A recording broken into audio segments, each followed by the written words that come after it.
नमस्कार, मैं हूं आपका अपना तहलका भाई। मैं इस टाइम नेपाल में हूं।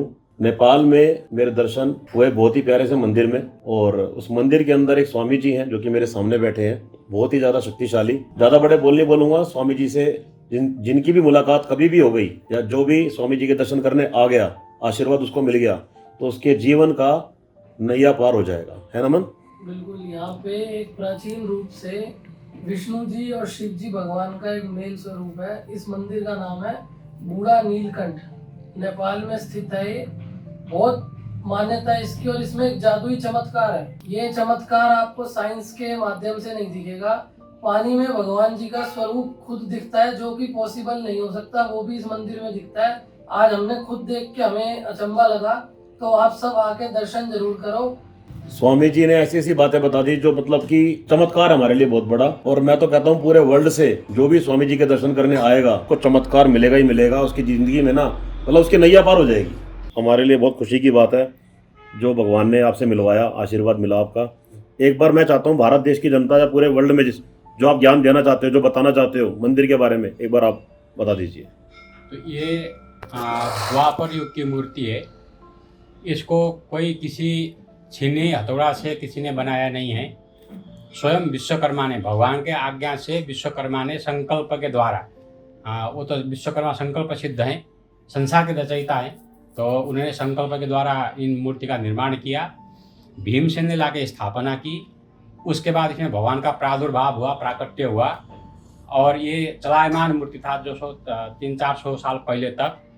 और यहाँ के जो नेपाल के जो राजा हैं, यहाँ जिसने बूढ़ा नीलकंठ में शासन किया, वो शासक यहाँ कभी आए नहीं, कुछ अधिसप्त थे।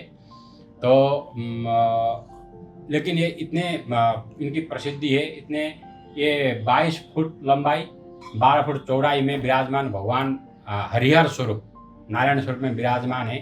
द्वापर युग से 400-500 साल पहले तक ये सशरीर थे। किसी राजा के प्रताप मल्ल करके राजा यहाँ बड़े धर्मात्मा राजा हुए, तो उन्होंने भगवान के दर्शन के लिए आने का चेष्टा किया। उसके बाद उनको भगवान के सैया से एक नाग निकल के उनको रास्ता रोका, आने नहीं दिया। उसके बाद उन नाग को श्राप मिला कि यदि तुम हमको नहीं दर्शन करने देते हो तो जाओ तुम भी अंधे हो जाओ। अंधा होने का श्राप मिला। अंधे होने के बाद नाग भगवान के सैया में नहीं आ सके। उसके बाद भगवान ने कल्पना किया कि अब वास्तव में कली प्रारंभ हो गया। इस कली काल में ऐसा सशरीर, यदि दिव्यमान शरीर में रहना संभव नहीं है बोल करके भगवान शिला स्वरूप में हो गए हैं। और शिला स्वरूप में होने के बाद लोग कहेंगे कि इतना बड़ा पत्थर, इतनी सुंदर मूर्ति किसने लाई होगी, किसने बनाया होगा। ये सब कल्पनाएं न हो, क्योंकि हम कोई शिला नहीं, पत्थर नहीं, हम भगवान हैं। उसके लिए भगवान उसी को कहते हैं कर्तुम अकर्तुम अन्यथा कर्तुम सक्षम ईश्वर बोलते हैं। करने योग्य भी करता है, न करने योग्य भी करता है। असंभव को जो करके दिखाता है वही ईश्वर है, वही परमात्मा है, वही शक्ति है। तो यहाँ छाया दर्शन का विशेष महत्व है। तो जैसे ये भगवान ऊपर की तरफ ऐसा जल में लेटे हुए हैं, तो ये हूबहू इस तरह से बिल्कुल उल्टा, ये जो आधुनिक साइंस के हिसाब से असंभव बोला जाता है, बहुत सारे रिसर्च हुए हैं, उसका कोई तोड़ निकला नहीं अभी तक, क्योंकि उनके सामने, उस परमात्मा के सामने साइंस क्या कर पाएगा। तो उस तरह से भगवान हम साक्षात स्वरूप में अभी भी यहाँ विराजमान है।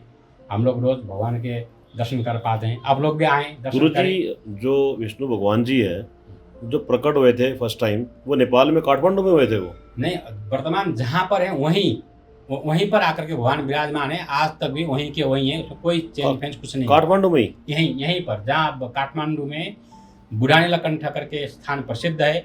अभी इस नगर पालिका का भी नाम बूढ़ा नीलकंठ से ही नगर पालिका नाम रहा है।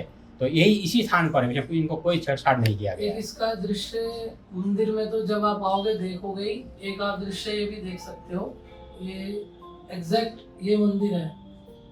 इसके दर्शन करके ही आपकी आत्मा अंदर से प्रसन्न हो जाएगी। जो भी शख्स परेशान है, मेरी प्यारी बहन है, मेरे बड़े, एक बार रिक्वेस्ट है मेरी आपसे, नेपाल के इस मंदिर में आना। वैसे तो नेपाल में बहुत सुंदर सुंदर मंदिर है, पशुपतिनाथ जी का मंदिर भी है जहाँ पे जाने वाले भी हम। इस मंदिर में जरूर आना, गुरु जी का आशीर्वाद लेना। उसके बाद कुछ दिनों बाद अपनी जिंदगी में चमत्कार देखना आप। बहुत बहुत धन्यवाद। जय प्रणाम, जय प्रणाम।